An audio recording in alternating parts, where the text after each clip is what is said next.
السلام علیکم، میں ہوں ڈاکٹر ہنی بٹ اور آج کا لیکچر ہے نو جسٹس نو پیس۔ ظلم رہے اور امن بھی ہو، کیا ممکن ہے تم بھی کہو۔ جس معاشرے کے اندر اس کے افراد کو اس کے بنیادی انسانی حقوق میسر ہوتے ہیں، ایسے معاشرے کو ہم انصاف والا معاشرہ کہتے ہیں۔ اور ایک ایسا معاشرہ جس میں لوگوں کو انصاف بھی میسر ہوتا ہے، مساوات بھی ہوتی ہے، ہر ایک کے ساتھ برابری کا سلوک بھی کیا جاتا ہے، اور لوگ بغیر کسی خوف کے اپنی زندگی کی تمام ایکٹیویٹیز کو جاری رکھ سکتے ہیں، ایسے معاشرے کو ہم پرامن معاشرہ، پیسفل معاشرہ کہتے ہیں۔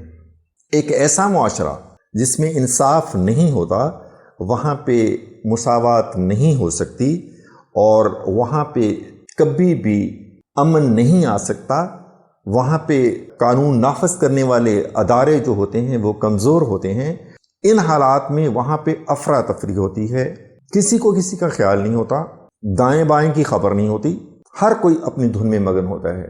لوگ چیخ رہے ہوتے ہیں، لوگ چلا رہے ہوتے ہیں، لوگ مدد کو پکار رہے ہوتے ہیں، ان کی سننے والا کوئی نہیں ہوتا۔ لوگوں کے ساتھ ظلم ہو رہا ہوتا ہے، لوگوں کے ساتھ زیادتی ہو رہی ہوتی ہے، سننے والا کوئی نہیں ہوتا۔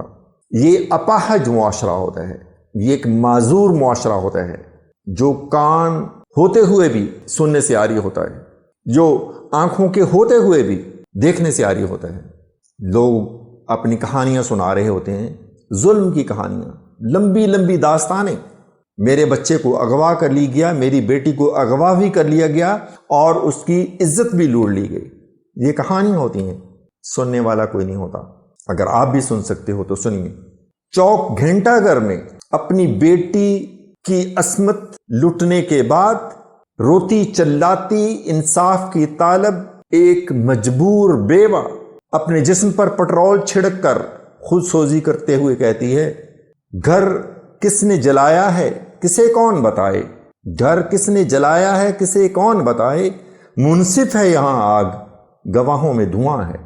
اور ایک بگڑا ہوا امیر زادہ امی پور بنگلے میں ایک جوان بچی حافظہ قرآن عائشہ کے چہرے پر تیزاب ڈال کر اس کی زندگی کا چراغ گل کر دیتا ہے، تو معصوم عائشہ کا بھائی چلا کر کہتا ہے، عجب رسم ہے چارہ گروں کی محفل میں، لگا کر زخم نمک سے مساج کرتے ہیں۔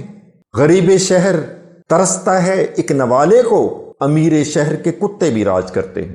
اور ایک بوڑھا مزدور جس کے 7 سالہ بچے کو ایک امیر زادے نے اپنی گاڑی کے نیچے دے کر اس کی زندگی کا چراغ گل کر دیا۔ بوڑھا باپ اپنے جوان بچے کی لاش کو اپنے کمزور کندھوں پر اٹھا کر کہتا ہے، صاف کرتا تھا جسے اپنے پھٹے کرتے سے کل، آج وہ بچہ اسی گاڑی کے نیچے آ گیا۔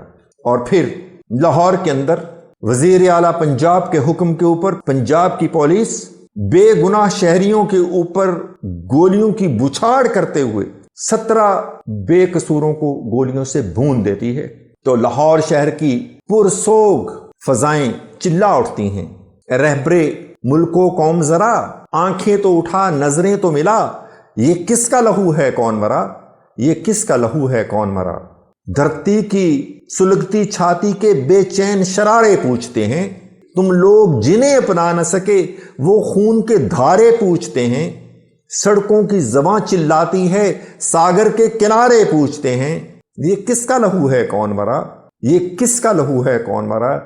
اے رہبر ملک و قوم ذرا آنکھیں تو اٹھا نظریں تو ملا، یہ کس کا لہو ہے کون مرا۔ So there was the story of sad situation in Pakistan. I'm not in a good mood when I'm talking these types of stories.